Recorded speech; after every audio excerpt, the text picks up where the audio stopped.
그런데 바리새인 중에 니고데모라 하는 사람이 있으니 유대인의 지도자라.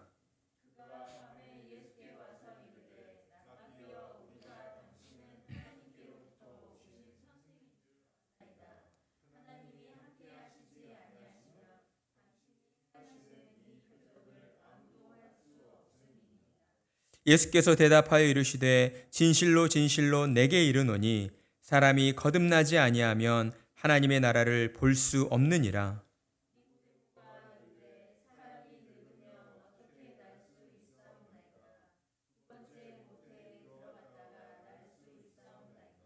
예수께서 대답하시되 진실로 진실로 내게 이르노니 사람이 물과 성령으로 나지 아니하면 하나님의 나라에 들어갈 수 없느니라. 내가 내게 거듭나야 하겠다 하는 말을 놀랍게 여기지 말라. 바람이 임의로 불매 내가 그 소리는 들어도 어디서 와서 어디로 가는지 알지 못하나니 성령으로 난 사람도 다 그러하니라. 아멘. 오늘 우리는 거듭나야 합니다라는 제목으로 말씀의 은혜를 나누도록 하겠습니다. 하나님의 말씀을 듣는 이곳에 거룩하신 하나님의 임재가 임하기를 간절한 마음으로 소원합니다.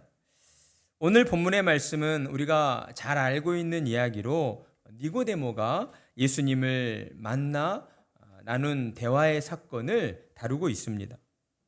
바리새인이었던 니고데모는 예수님을 만나려고 한밤중에 찾아오게 됩니다. 니고데모는 예수님이 어떤 분이신가 궁금했던 것이죠. 예수님의 가르치심과 또 행하신 그 이적들로 볼 때에 예수님이 분명 평범한 분이 아니라는 그러한 생각을 가지고 있었기 때문이었습니다. 그리고 무엇보다도 니고데모는 예수님을 만나서 무언가를 듣고 싶은 그러한 말씀이 있었습니다. 1절의 말씀은 니고데모를 다음과 같이 소개하고 있습니다. 그런데 바리새인 중에 니고데모라 하는 사람이 있으니 유대인의 지도자라. 성경이 그를 어떻게 소개하고 있습니까? 니고데모가 바리새인이면서 또한 그 중에 유대인의 지도자이다라고 소개하고 있습니다. 니고데모를 지도자라고 소개한 것은 니고데모가 당시 유대인들의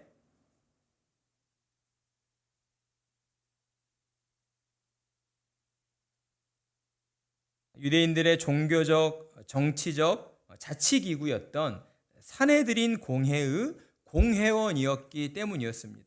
당시 이스라엘은 어떤 상태에 놓여 있었습니까? 로마의 지배를 받고 있는 로마의 속국이었습니다. 그렇기 때문에 어떤 이스라엘의 자치적인 그러한 왕을 세우거나 또 어떤 자치적인 정치 기구를 만들 수가 없었던 것이죠.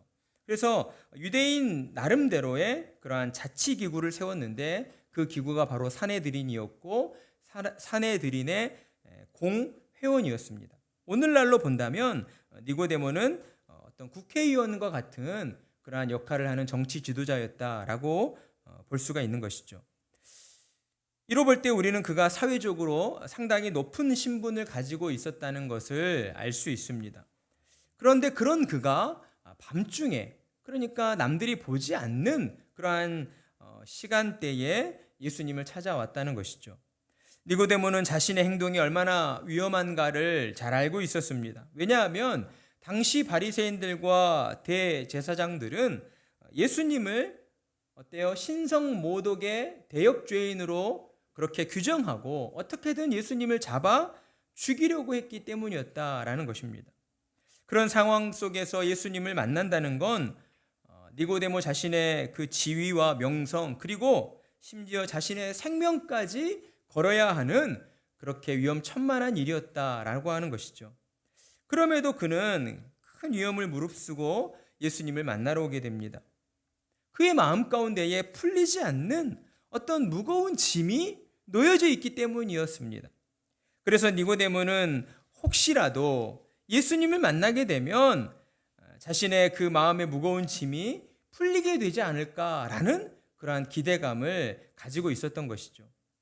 예수님을 만난 니고데모가 다음과 같이 예수님께 인사합니다. 2절의 말씀, 그가 밤에 예수께 와서 이르되 랍비여, 우리가 당신은 하나님께로부터 오신 선생인 줄 아나이다. 하나님이 함께 하시지 아니하시면 당신이 행하시는 이 표적을 아무도 할 수 없음이니이다. 아멘. 니고데모는 예수님을 어떤 분으로 알고 있습니까? 랍비여, 그러니까 일단은 선생님으로, 스승으로 알고 있다라고 하는 것이죠. 당시 랍비는 구약의 율법을 가르치는 선생에게 불리는 호칭이었습니다. 그러니까 예수님을 향하여서 성경의 말씀을 가르쳐 주시는 선생님이다라고 그렇게 불렀다는 것이죠. 그런데 여기에 한 가지 특별한 그러한 호칭을 덧붙이고 있어요. 하나님께로부터 오신 선생님이다라고 예수님을 불렀다는 것입니다. 그러니까 니고데모는 예수님께서 구약 시대에 하나님께서 보내신 그러한 선지자와 같은 분이셨다라고 그렇게 알고 있었다는 것입니다. 그는 예수님이 구약의 선지자들이 예언하신 메시아이시다라는 사실을 깨닫지 못하고 있었다는 거예요. 그가 그럴 수밖에 없었던 그 이유가 그의 이어지는 고백에 나와 있습니다. 하나님이 함께 하시지 아니하시면 당신이 행하시는 이 표적을 아무도 할 수 없음이니이다. 자, 니고데모가 예수님을 하나님이 보내신 선생님이라고 이해하는 그 원인, 그 이유가 어디에 있습니까? 예수님께서 행하셨던 표적들에 있다라고 하는 것이죠. 그러니까 니고데모는 예수님이 행하신 표적들을 보고 예수님은 하나님께서 보내신 선지자이실 거야, 하나님께서 보내신 선생인 거야 라고 그렇게 이해를 하고 있었다는 것입니다. 우리는 여기서 한 가지 중요한 교훈을 깨달을 수 있습니다. 그것은 믿음은 표적을 보고 생겨나는 것이 아니다라는 것입니다. 때문에 표적을 보고 믿는 신앙은 참된 신앙이 되기 어렵다라고 하는 것이죠. 이를 두고 합신을 설립하신 박윤선 목사님은 이렇게 말씀하셨습니다. 표적을 보고 알게 되는 신앙은 언제나 약한 것이다. 표적보다는 예수님 자신을 더욱 믿을만 하다라고 말씀하였습니다. 그렇습니다. 어떠한 기적, 어떠한 초자연적인 그러한 표적을 보고 믿는 그러한 믿음이라고 하는 것은 그 신앙의 뿌리가 견고할 수가 없는 것입니다. 뿌리가 건강할 수가 없는 거예요. 그러다 보니 어때요?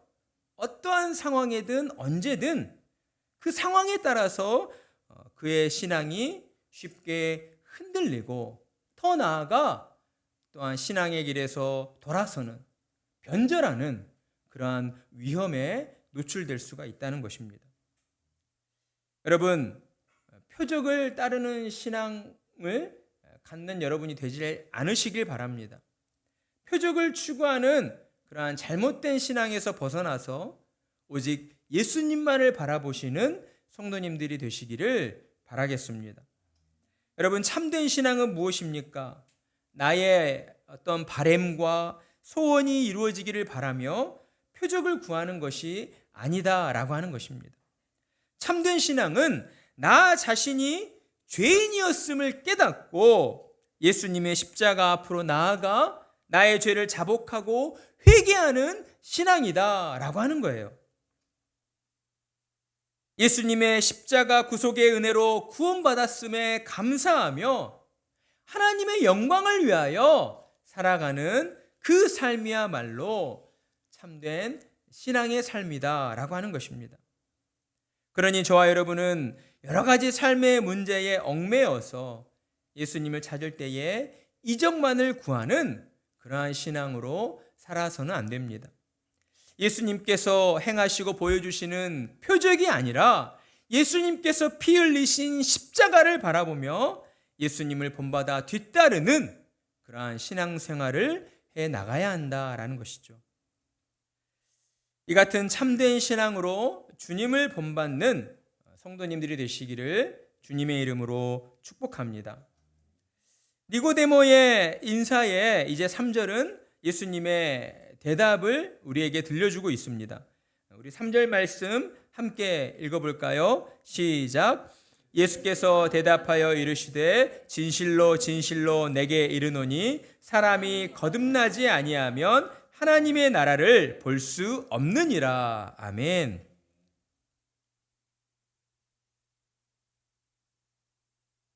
예수님의 대답은 조금은 생뚱맞은 엉뚱한 대답이라고 할 수가 있습니다. 왜냐하면 니고데모는 예수님을 만나서 예수님께 먼저 인사를 건넸잖아요. 그렇다면 보통 우리도 어떻게 반응을 하는 게 맞습니까? 인사하는 것이 그의 어떤 합당한 반응이겠죠. 그런데 예수님은 니고데모의 그 인사를 약간은 패싱하는 듯한, 무시하는 듯한 그런 표현으로서 다음에 말씀을 하신 겁니다. 그러나 예수님의 이 말씀 가운데에는 아주 깊은 그러한 의도가 담겨져 있는 것이죠. 예수님께서는 니고데모가 무슨 일 때문에 밤중에 예수님을 찾아왔는지를 지금 그 이유를 드러내 주시고 있기 때문입니다. 여기서 예수님의 신성이 드러나고 있는 것이죠.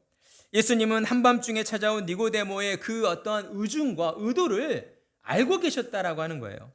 그래서 니고데모가 먼저 질문하지 않았는데도 불구하고 도리어 예수님께서는 그의 마음 가운데에 감추어진 것을 드러내시고 니고데모의 그 마음에 짓눌리는 것을 어때요? 예수님이 대신 먼저 그 질문을 끄집어내셔서 말씀해 주시고 있다라는 것입니다. 예수님께서 이렇듯 니고데모의 의중을 아시고 먼저 말씀해 주신 것은 그에게 너의 앞에 서 있는 예수님이야말로 하나님의 신성을 지니신 하나님이시라는 사실을 드러내 주심과 동시에 또한 그를 잘못된 율법의 길이 아니라 예수님을 메시아로 바로하는 진리의 길로 인도해 주시기 위해서였습니다. 니고데모가 궁금해하고 있는 것은 무엇이었습니까? 예수님의 대답을 통해서 우리가 알 수가 있는 것이죠. 그의 마음을 짓누르고 있는 그 무거운 짐이라고 하는 것은 무엇이었는가? 그것은 바로 어떻게 하면 하나님의 나라를 볼 수 있을 것인가 하는 것이었습니다. 여러분, 당시 유대인들은 어떤 신앙을 가지고 있었습니까? 하나님이 약속하신 메시아가 오면 하나님의 나라가 현세에서 이루어지게 된다는 그런 믿음을 가지고 있었습니다. 하나님이 약속하신 메시아가 도래하게 되면 이 땅 가운데에, 그러니까 여기에는 선민 사상에 또 그러한 사상이 깔려 있죠. 이 세상 모든 사람들에게가 아니라 오로지 하나님의 택한 백성인 이스라엘에게만 하나님의 나라가 이루어지게 된다. 그로 인하여 하나님의 나라를 보게 될 것이다라고 하는 그러한 믿음을 가지고 있었던 것입니다. 그런데 니고데모의 마음에 짓눌림이 되는 것은 그렇다면 과연 어떻게 하나님의 나라를 볼 수 있을 것인가? 어떻게 하나님의 나라가 임하였다는 것을 내가 알 수 있을 것인가? 라고 하는 그러한 궁금증이 있었다는 것이죠. 그러한 궁금증이 니고데모의 마음 가운데에 자리하게 된 것은 아마도 이런 의문이 들었기 때문이었을 것입니다. 당시 유대인들과 바리새인들은 율법을 지킴으로써, 율법을 지켜 행함으로써 구원을 받고 하나님 나라에 들어가게 된다라는 그러한 믿음을 가지고 있었어요. 그런데 니고데모의 마음 가운데에 정말로 율법을 지키는 행위로서 하나님 나라에 들어갈 수 있을까? 라는 의문이 있었다라고 하는 것이죠. 왜냐하면 주변을 둘러볼 때, 그리고 누군가가 아니라 니고데모 자기 자신을 돌이켜 볼 때에 정말 하나님 앞에서 100% 완전하게 율법을 지켰다 할 수 있는 사람이 없지 않을까라는 그런 생각을 하게 되었기 때문입니다. 예수님은 이런 니고데모의 마음을 잘 알고 계셨던 거예요. 그래서 그에게 하나님 나라를 볼 수 있는 유일한 방법을 가르쳐 주신 것입니다. 그 방법은 무엇입니까? 거듭나야 한다라고 하는 것이었습니다. born again, 거듭나야 한다. 이는 중생이라는 한자어로 또한 표현되기도 합니다. 다시 태어난다는 그러한 중생으로 표현하기도 하는데, 이는 헬라 언어로 아노덴이라고 하는데, 이 단어는 위에서부터 또는 새롭게라는 그러한 뜻을 가지고 있습니다. 따라서 이 거듭남이라고 하는 것은 위로부터, 즉 하늘로부터 임한 성령의 임재를 통해서 새 생명을 얻고 영적으로 새롭게 태어나는 것이다 라고 할 수가 있는 것입니다. 예수님은 이처럼 성령으로 거듭난 자만이 하나님 나라를 볼 수 있다라고, 하나님 나라에 들어갈 수 있다라고 그에게 분명하게 말씀하셨습니다. 따라서 이 말씀으로 볼 때에 우리는 성령으로 거듭나지 않은 자는 어떻게 됩니까? 하나님 나라인 천국에 들어갈 수 없다, 볼 수 없고 들어갈 수 없다라고 하는 것을 우리는 깨닫게 된다라고 하는 것이죠. 또한 예수님께서 하나님의 나라, 거듭나지 않고서는 하나님의 나라를 볼 수 없다라고 말씀하신 그 의도 안에는 어떠한 의도가 담겨져 있는가? 그것은 바로 하나님이 약속하신 메시아, 곧 예수님께서 이 땅에 오심으로 말미암아 이 땅 가운데에 이미 하나님의 나라가 임하였다라고 하는 것을 그에게 깨우쳐 주고 있다라고 하는 것입니다. 여러분, 하나님의 나라 천국은 아직 완전히 이루어지지 않았습니다. 그러나 예수님께서 이 땅에 오심으로 말미암아 하나님의 나라는 이미 우리가 살아가는 이 세상 가운데에 이루어졌습니다. 어떤 의미입니까?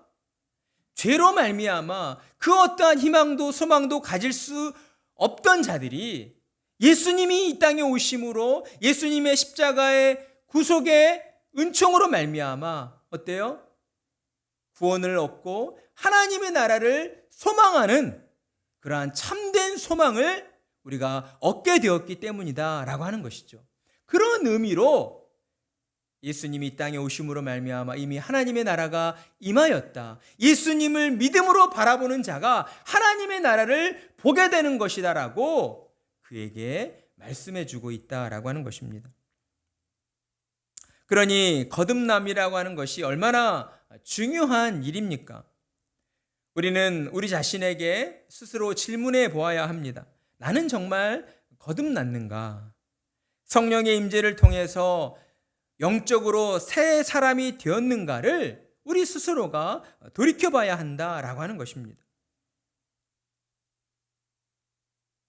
그러나 니고데모는 여전히 예수님의 말씀을 깨닫지 못하고 있습니다.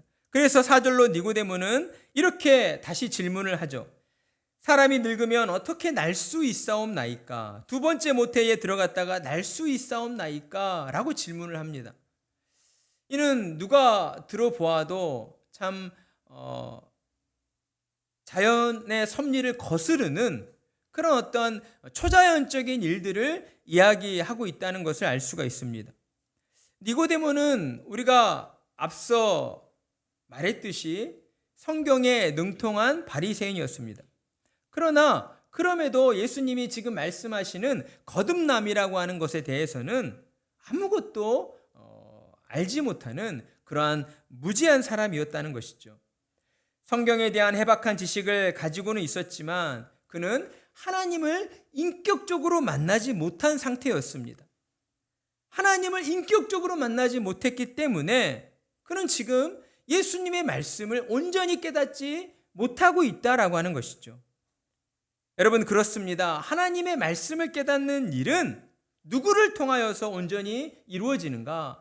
바로 성령님을 통하여서 온전히 이루어진다라고 하는 것입니다. 성령님을 통하여서만 하나님의 말씀이 온전히 깨닫게 되어지는 거예요. 그러니까 성령의 임재로 거듭난 사람만이 성경의 말씀을 온전히 깨닫게 되는 것입니다. 왜 그렇습니까? 왜 꼭 그런 것입니까? 거룩하신 하나님의 계시의 말씀을 죄로 부패한 우리가 우리 자신의 힘과 노력으로서는 깨닫는 일이 불가능하기 때문인 것입니다. 불가능한 거예요. 예수님을 믿지 않는 사람들 가운데에는 성경을 10번, 20번, 100번까지 읽었다 하는 사람들이 있습니다. 여러분, 그런 사람들 앞에서 성경에 관하여 하나님에 대하여 대화를 나눠보잖아요. 성경의 지식을 가지고서는 이길 수가 없어요. 얼마나 많이 성경을 읽었으면 성경 말씀의 한 구절 한 구절을 다 외우고 있습니다. 예수님 당시에 바리새인들, 율법사들, 대제사장들이 그랬어요. 그런데 하나님을 마음으로 온전히 만나지 못한 거예요. 인격적으로 하나님을 온전히 만나보질 못한 거예요. 하나님이 어떤 분이신가를 그저 글로만 지식적으로만 알았지 마음으로 나의 온 몸과 정신과 육체로서 하나님을 만나지 못했기 때문에 하나님이 어떤 분이신가를 온전히 깨닫고 있지 못했다라고 하는 것입니다. 하나님의 말씀을 온전히 깨닫는 일은 오직 성령의 역사하심으로써 죄로 부패한 우리의 영혼에 진리의 빛이 비추고 그 진리의 빛으로 감추어진 하나님의 말씀의 참 뜻이 드러나짐으로 말미암아 우리가 온전히 깨닫게 되어진다라고 하는 것입니다. 하나님은 이처럼 진리의 말씀을 온전히 깨달아 아는 은혜를 주시려고 저와 여러분을 교회로 불러 모아 주신 것입니다. 주님의 몸된 교회를 건강하게 이루어가는 일 중에 가장 중요한 일이 바로 하나님의 말씀을 듣고 깨닫는 일이다라고 하는 것이죠. 하나님의 말씀을 듣고 깨닫지 않고서는 저와 여러분이 예수님을 닮은 온전한 자로 그렇게 세워질 수가 없다라고 하는 것이에요. 그러니 우리는 교회로 모이는 일을 기뻐해야 하는 것입니다. 교회로 모여서 함께 하나님의 말씀을 듣고 묵상하고 위에서 함께 기도하기를 힘써야 한다라고 하는 것이죠. 나 혼자서만 성경을 읽고 공부하고 연구하겠다는 생각을 우리는 함부로 가져서는 안 됩니다. 자칫 나 혼자만의 그러한 잘못된 생각과 어떤 해석을 통해서 이단에 빠지기가 쉽기 때문이다라는 거예요. 하나님께서는 이러한 오류를 방지하시려고 교회에서 성경 말씀을 바르게 해석하여 전하도록 말씀에 수종드는 종된 목사를 허락해 주셨습니다. 그러니 우리는 교회에서 목사를 통해 진리의 말씀이 선포되어지는 예배의 시간을 더욱 사모해야 하는 것이죠. 예배의 자리를 쉽게 그렇게 가벼이 여겨서는 안 된다라고 하는 것입니다. 우리의 마음 같아서는 뭐 한 주 예배에 빠지는 것 큰일이야 있겠어? 라고 생각을 할 수가 있어요. 당장 큰일이 일어나지는 않겠죠. 만약 당장 큰일이 일어나면 교회 안 다닐 사람이 어디 있겠습니까? 알아서 교회 나올 거예요. 우리가 열심히 전도하지 않아도 알아서 교회 나와서 하나님 앞에 무릎 꿇고 하나님께 예배 드릴 거예요. 그러나 하나님께서는 그런 하나님이 아니시잖아요. 그러나 만약 하나님을 멀리하고 하나님을 예배하는 그 시간들을 우리가 가벼이 여기고 하나님 앞에 나와 우리의 마음이 하나님께 온전히 집중되어지지 않는 시간들이 길어진다라고 한다면 하나님은 분명 우리에게 그에 합당한 어떠한 징계를 내리실 것이고 우리의 잘못을 돌이켜 온전한 믿음의 길로 나오도록 온전한 예배자로 설 수 있도록 그렇게 우리를 이끌어 가실 것입니다. 그런 일이 있기 전에 지혜로운 사람은 어떠한 사람이겠습니까? 우리가 먼저 알아서 하나님 앞에 나아와 겸손한 마음으로 하나님을 찬양하고 경배 드려야 하는 것이겠죠. 그러면서 우리는 진리의 말씀이 전해지는 이 강단을 또한 사모하고 소중히 여기며 진리의 말씀을 전하는 목회자가 잘못된 길로 나아가지 않고 하나님의 말씀을 바로 전하는 목회자로 서도록 위에서 함께 기도해야 하는 것입니다. 그리고 이어지는 이제 5절 말씀, 예수님의 말씀을 도무지 깨닫지 못하는 니고데모에게 예수님은 다음과 같이 이제 설명을 곁들여 주시고 있습니다. 5절 말씀 함께 읽어볼까요? 시작. 예수께서 대답하시되 진실로 진실로 내게 이르노니 사람이 물과 성령으로 나지 아니하면 하나님의 나라에 들어갈 수 없느니라. 아멘. 예수님은 거듭나야 한다는 말씀을 다시 한번 강조하시면서 이번에는 구체적으로 물과 성령으로 나지 아니하면 하나님의 나라에 들어갈 수 없다라고 말씀을 해 주십니다. 좀 전에는 거듭나지 아니하면 하나님의 나라를 볼 수 없다라고 말씀하셨어요. 그런데 이번에는 한 단계 더 나아가는 것이죠. 물과 성령으로 거듭나지 아니하면 하나님의 나라에 들어갈 수 없다라고 말씀을 하신 것입니다. 이렇게 구별하여 말씀하신 데에는 어떠한 의도가 있으셨습니다. 그것은 바로 당시 유대인들이 가지고 있던 선민사상을 깨트리고자 하시는 의도였어요. 유대인들은 어떤 생각을 가지고 있었어요? 하나님이 약속하신 메시아가 오시면 이스라엘 민족이 하나님의 나라로 어때요? 변화하게 된다라는 그런 어떤 생각을 가지고 있다라고 하는 것이죠. 그러니까 여기에는 어떤 나의 어떤 그 사람의 어떤 이 신분, 그러니까 그 사람의 어떤 믿음이 아니라 그 사람이 이스라엘 민족에 속해 있는가, 내가 하나님이 약속하신 하나님의 택한 백성인가에만 초점이 맞춰져 있었던 것이죠. 그러니까 하나님의 나라를 볼 수 없다라고 예수님이 말씀하신 것이고, 이번에 하나님의 나라에 들어갈 수 없다라고 하는 것은 조금 더 어떤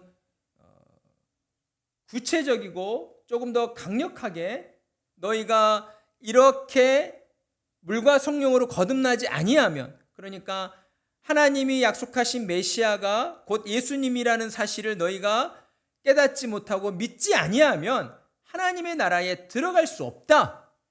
하나님께서 그러한 자들을 천국에 들어오지 못하게 하신다라고 하는 그러한 강력한 어떠한 의미로서 이렇게 말씀을 하셨다라고 하는 것입니다.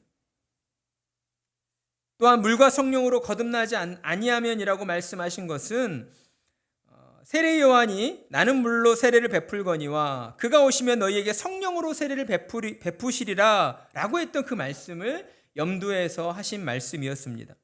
마가복음 1장 8절을 보면 나는 너희에게 물로 세례를 베풀거니와 그는 너희에게 성령으로 세례를 베푸시리라. 그러니까 예수님께서는 성령으로 세례를 베푸시기 위해서 이 땅 가운데에 오셨다라고 하는 것이죠. 유대인들은 자신을 정결케 하는 의식으로서, 또한 그 의식을 통하여 하나님의 백성이 되었다는 의미로서 물 세례를 받았습니다. 세례 요한이 이를 행하던 사람이었어요. 물로 세례를 주던 사람이었습니다. 그리고 오늘날에 이르기까지 교회에서는 물로 세례를 베푸는 그러한 세례식이 행해지고 있습니다. 그런데 여기에는 한 가지 우리가 오류에 빠져서는 안 되는 중요한 가르침이 있는데, 물 세례를 받는 그 행위 자체가 구원을 얻는 조건이 되는 것은 아니다라고 하는 것입니다. 물 세례를 행하는 세례식이라고 하는 것이 구원을 얻는 어떤 티켓이 될 수 없다라고 하는 거예요. 그렇다면 세례식은 왜 행해지는 것인가? 하나님과 교회 앞에서 믿음으로써 하나님의 백성이 되었음을 확증하기 위해서 행해지는 예식이다라는 겁니다. 세례식을 통해 내가 진정으로 예수님을 구주로 믿고 있음을 교회 앞에서 선언하고, 또한 교회가 이를 확증해 줌으로써 그를 하나님의 백성으로 믿음의 형제로 우리가 인정하고 받아들이는 그러한 거룩한 예식이다라고 하는 겁니다. 세례식은 교회의 일원으로 받아들이기 위한 하나의 절차이며 믿음의 공동체인 교회가 그를 그리스도인이라고 인정해 주는 예식인 것입니다. 이는 교회의 거룩을 지키기 위해서 그가 참으로 예수님을 믿고 거듭난 사람인가를 또한 확인하는 그러한 자리인 것이죠. 그런데 문제가 일어납니다. 어떤 문제가 일어납니까? 세례를 받고도 어때요? 예수님을 불신하며 교회를 떠나는 그러한 문제들이 벌어지고 있다라고 하는 것이죠. 왜 그런 일이 벌어지는가? 예수님이 말씀하신 그 말씀에 답이 있다라고 하는 거예요. 물과 성령으로 세례를 받지 아니하면. 그러니까 물로 받는 세례식이라고 하는 것은 그냥 내 믿음의 고백을 확인하는 것이지, 그가 진정으로 거듭났음을 의미하는 것은 아니다라고 하는 것이죠. 그렇다면 어떠한 사람이 진정으로 거듭난 사람입니까? 성령으로 세례를 받은 사람만이 진정으로 거듭난 사람이다라고 하는 것입니다. 반드시 성령으로 거듭나야 하는 것입니다. 성령으로 거듭나지 않고서는 하나님의 나라를 볼 수도 없고 하나님의 나라에 들어갈 수도 없다라고 하는 것이에요. 사랑하는 성도 여러분, 여러분은 성령으로 거듭나셨습니까? 여러분은 진정 성령으로 거듭나셔서 하나님의 나라를 보고 또한 하나님의 나라에 들어갈 수 있다라고 하는 그러한 믿음의 확신을 가지고 계십니까? 우리는 우리 스스로에게 이와 같은 질문을 해 보아야 하는 것입니다. 또한 우리는 우리가 거듭났음을 확인할 수 있는 그러한 신앙의 어떠한 내용들을 가지고 있어야 한다라고 하는 것이죠. 우리는 거듭났음을 어떻게 확인할 수가 있습니까? 우리의 내면에 어떤 근본적인 변화가 일어남으로써 확인할 수가 있는 거예요. 외적인 변화가 아닙니다. 우리 안에 어떤 내적인 변화, 영적인 변화가 일어났을 때에 우리가 거듭났다라고 하는 것을 확인할 수가 있는 거예요. 거듭남의 역사가 이루어지게 되면요, 우리의 마음 가운데에 먼저 무엇보다도 하나님을 알고자 하는 그러한 갈급한 마음이 일어나게 됩니다. 하나님을 더 많이 알고 싶다. 하나님을 더 뜨겁게 알고 싶다. 하나님과 더 깊은 교제를 나누고 싶다라고 하는 하나님의 은혜를 누리고자 하는 그러한 갈급한 심령이 우리 안에서 솟구치는 거예요. 그러다 보니까 어찌할 바를 모르는 심령을 가지고 어때요? 교회를 찾아 나오게 되는 것이죠. 하나님의 말씀 앞으로 나오게 되는 겁니다. 하나님의 말씀을 들을 때마다 그 말씀이 정말 꿀송이보다 달구나. 아, 정말 그렇구나. 하나님의 말씀이 정말 진리의 말씀이구나. 라는 그러한 깨달음이 우리의 심령을 소생케 하고 우리의 심령에 은혜를 채워주시는 그러한 감격들이 우리의 안에 일어나게 된다라고 하는 것이죠. 그리고 하나님의 말씀을 듣고 그 말씀대로 살아가고자 하는 그러한 어떤 욕구가 우리 안에서 일어나게 됩니다. 그래서 평소와 달리 이제 완전히 다른 사람이 되는 거예요. 이전에는 세상적인 것들에 더 많이 관심을 가지고 어떤 양심의 거리낌이나 이런 것들을 많이 못 느꼈다라고 한다면, 하나님의 은혜로 거듭난 심령을 가지게 되면요, 우리의 마음이 어때요? 민감해지는 거예요. 어떤 윤리적인 문제와 도덕적인 문제에 있어서 우리의 마음이 민감해져서 그냥 함부로 말하거나 함부로 행동하지 않게 된다라고 하는 것이죠. 이전에는 함부로 쓰레기를 그냥 길바닥에다 버렸다라고 한다면 이제는 못 버려요. 주머니에 넣고 갑니다. 저도 그래서 주머니에 때로는 쓰레기 오물이 가득 찰 때가 있어요. 그냥 못 버려요, 아무데나. 여기에 담고 가게 되는 거예요. 마음에 찔림이 있으니까. 성령님께서 내 마음에 찔림을 주시기 때문에 언제 어디서나 바른 모습으로 살아야겠구나라고 하는 그러한 인도함을 받게 된다는 것입니다. 이런 어떤 우리의 내적인 변화가 우리 안에서 있어야 하는 것입니다. 이러한 변화들을 통해서 우리가 진정으로 하나님의 은혜로 거듭났구나라고 하는 것을 우리가 느끼고 또한 깨닫게 되어지는 것입니다.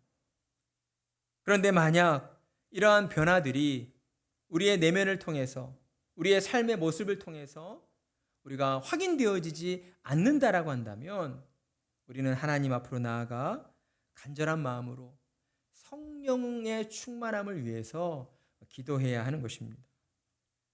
예수님을 믿고 따르는 온전한 신앙생활을 해나가기 위해 성령 충만을 위해 무엇보다 기도해야 한다라고 하는 것이죠. 여러분, 기도하실 때에 성령 충만하게 해달라고 기도하십니까? 우리는 이러한 기도 제목을 쉽게 빠뜨릴 때가 참 많이 있습니다. 우리의 눈앞에 놓여져 있는 여러 가지 인생의 문제들을, 또 우리 자녀들의 인생의 문제들, 이런 것들에 우리가 너무 집중하다 보니까 정작 나 자신의 영혼을 위해서 내 자신이 성령 충만함을 입어야 하는데 그 기도를 빠뜨릴 때가 참으로 많이 있다라고 하는 것이죠. 그러나 여러분 명심하십시오. 우리가 성령 충만하지 않으면 결과적으로 우리의 영혼이 피폐하여 공고해지게 될 것입니다.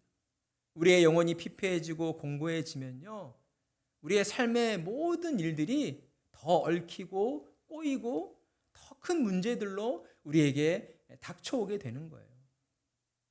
왜냐하면 하나님께서는 성령 충만한 자의 기도를 들어주시고 응답해 주시기 때문입니다. 그렇기 때문에 저와 여러분은 무엇보다도 하나님 앞에 나아가 성령 충만함을 위해 기도해야 됩니다.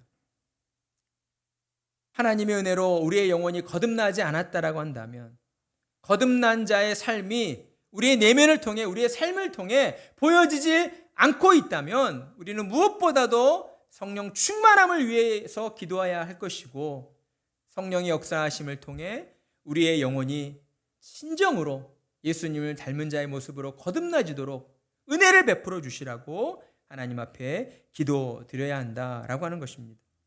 예수님은 누가복음 11장 13절로 이렇게 말씀하셨어요. 너희가 악할지라도 좋은 것을 자식에게 줄 줄 알거든 하물며 너희 하늘 아버지께서 구하는 자에게 성령을 주시지 않겠느냐.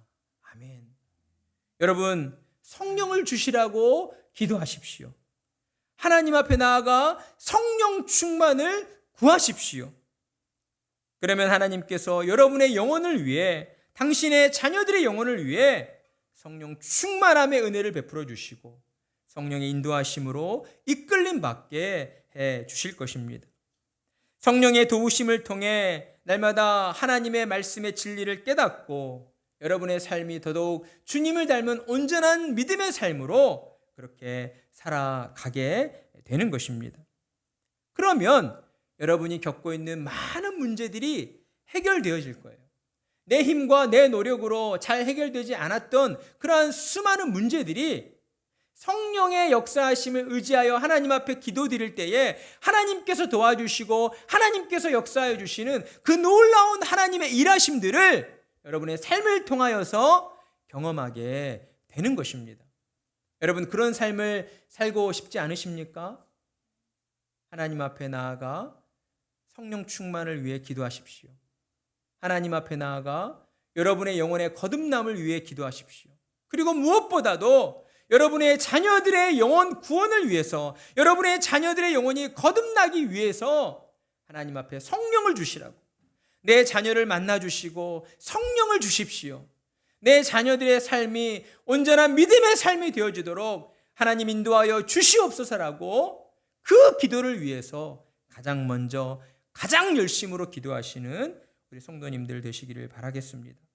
하나님의 은혜와 은총이 우리의 모든 삶에 충만하기를 간절한 마음으로 축복합니다.